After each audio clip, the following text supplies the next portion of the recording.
दोस्तों क्या आपको पता है कि साउथ का ऐसा कौन सा एक्टर है जिसने फिल्मों में आने से पहले एक बैंक में क्लर्क की जॉब की थी, और ऐसी क्या वजह रही जिसके चलते ये हिंदी फिल्म इंडस्ट्री में ज्यादा दिनों तक टिक ना सके। क्या इनकी पत्नी फिल्म इंडस्ट्री से ताल्लुक रखती है, और ऐसा क्या हुआ था साल 2012 में जिसके चलते इन्हें फिल्म से बाहर कर दिया गया। अब आप सोच रहे होंगे इसका क्या मतलब है, तो जानने के लिए वीडियो को एंड तक देखें। मेरा दावा है कि ये वीडियो आपके दिल को छू जाएगी, और पेज को फॉलो करना ना भूलें। आइए शुरू करते हैं दोस्तों आज की वीडियो। काट के दरिया में फेंकती। दोस्तों डायलॉग तो आपने सुना ही होगा। ये डायलॉग फेमस है दोस्तों गजनी का। इस फिल्म का नाम इसके विलेन गजनी धर्मात्मा के ऊपर रखा गया था। इंटरेस्टिंग बात यह है कि इस फिल्म के बनने में भी सबसे बड़ा रोल उस आदमी का था जिनकी हम बात कर रहे हैं, यानी कि प्रदीप रावत की, जो साउथ फिल्म का एक ऐसा चेहरा है जिसको आज कोई भी नजरअंदाज नहीं कर सकता है। एक वक्त था जब ये एक साधारण सी नौकरी किया करते थे। अब आप सोच रहे होंगे कि फिर ये एक्टर कैसे बन गए। इसके लिए चलिए प्रदीप रावत जी की लाइफ में झांकते हैं। दोस्तों प्रदीप रावत ने न केवल साउथ फिल्म इंडस्ट्री में बल्कि इंडियन फिल्म इंडस्ट्री में भी अपना दबदबा बना रखा है। इन्होंने अपनी दमदार खलनायकी से लोगों को अपना कायल बना दिया। 21 जनवरी 1952 को मध्य प्रदेश के जबलपुर जिले में इनका जन्म हुआ था। प्रदीप रावत एक मिडिल क्लास फैमिली से बिलोंग करते थे। शुरुआती दिनों में उनके घर की स्थिति ठीक नहीं थी। इनके पिता एक सर्विसमैन थे, इसके अलावा इनकी माँ एक हाउसवाइफ थी।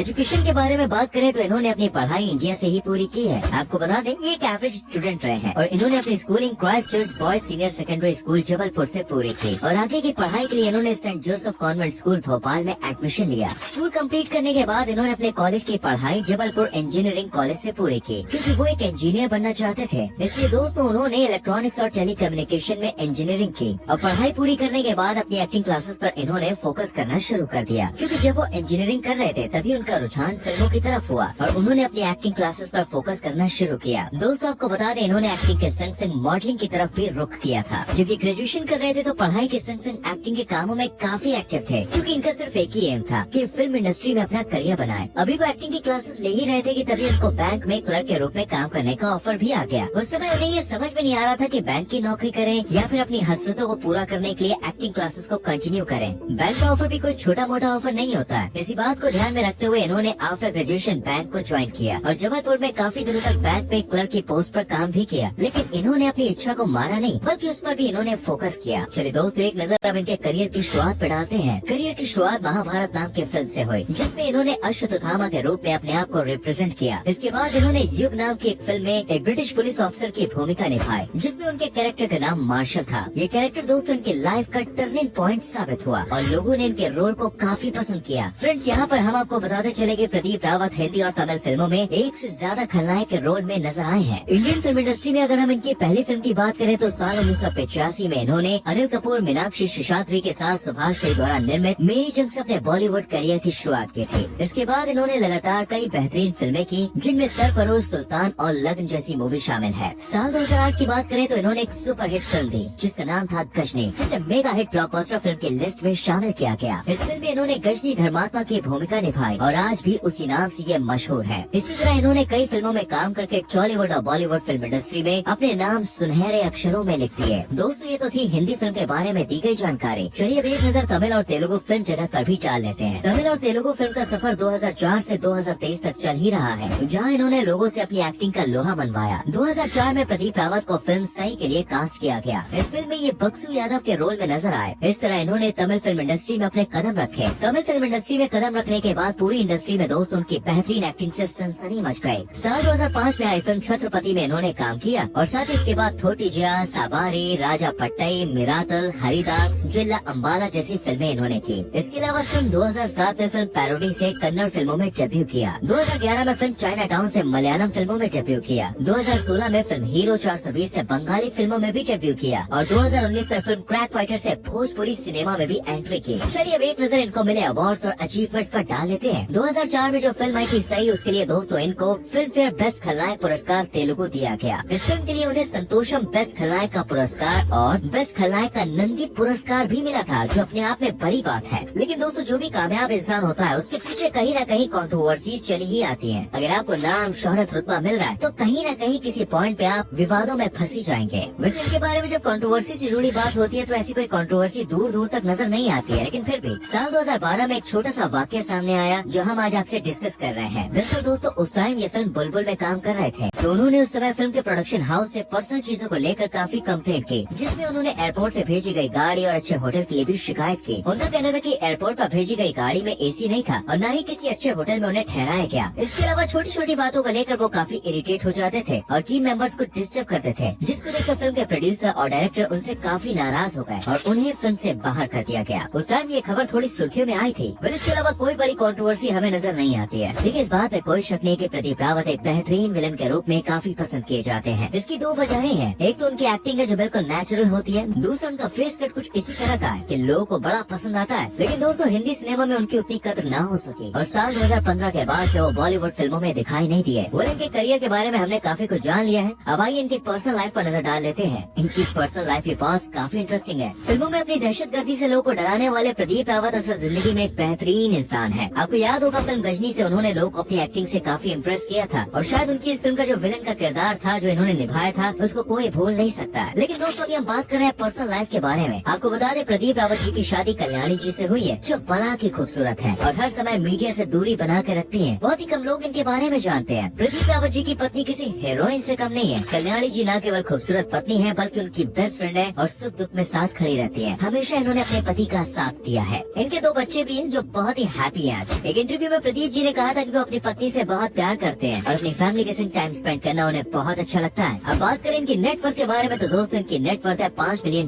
के आसपास। एक फिल्म को करने के लिए 3 से 4 करोड़ ले लेते हैं। इसके अलावा एड वगैरह करने का 1 करोड़ चार्ज करते हैं। ये फिल्मों से और एड से ठीक ठाक कमाई कर लेते हैं। इनके पास बेहतरीन गाड़ियों का दोस्तों कलेक्शन भी है, जिसमें लाखों से लेकर करोड़ों की कीमत तक की गाड़ियाँ हैं, चाहे फिर मर्सिडीज की बात करें या फिर BMW की। इनके पास मर्सिडीज GLS 350D है दोस्तों, जिसकी कीमत 88,76,000 के आसपास है और साथ ही BMW 730 LD भी है, जिसकी भारत में कीमत है 1 करोड़ 31 लाख। इसके अलावा मर्सिडीज की एक और गाड़ी इन्होंने रखी है जो है GL Class 450। इसकी कीमत भी 1 करोड़ के आसपास है भारत में। रेंज रोवर भी इनके पास है जिसकी कीमत 2 करोड़ के आसपास है। साथ ही टोयोटा लैंड क्रूजर जिसकी कीमत 1 करोड़ 50 लाख के आसपास है। ये सारी गाड़ियाँ उनके गैराज में 4 चांद लगा रही है। पर आप मुझे बताइए, ये शख्सियत आपको कैसी लगी? इनकी कौन सी फिल्म आपको सबसे ज्यादा अच्छी लगती है और गजनी फिल्म में विलन का किरदार इनका